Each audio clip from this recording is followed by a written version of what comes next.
No, that the most popular vegetable in the world was thought to be poisonous for over 200 years. The tomato plant first arrived in Europe around 1519, so when it was very first documented.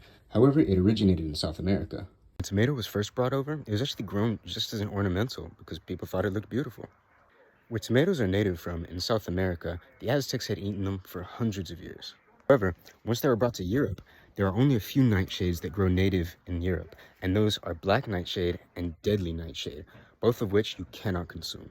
It's not just the fact that they were in the same family as other toxic plants, but there are actually reported cases of people becoming terribly ill or sick after eating tomatoes. It then raises the question, how did the plant that we all know and love end up killing people? Around this time, it was actually extremely common for lead to be used in dining plates.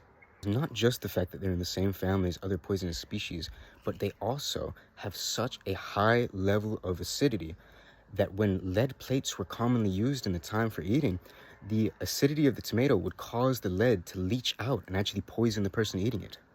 Because lead was such common dinnerware at the time, people didn't think anything of it. They just thought that the tomato was the issue and not the lead that they were eating off of. But around the 1800s and a little bit prior, Europeans started to come to the realization that the tomatoes themselves aren't actually the issue. When you first see this fruit, a lot of things that come to mind is Italy, pasta sauce, pizza, stereotypical things that would use tomatoes. But Italy's only been actually known for these things since the late 1700s, as when the Spanish used to control the area, they started accepting tomatoes to be used for things like pasta sauces and for fish.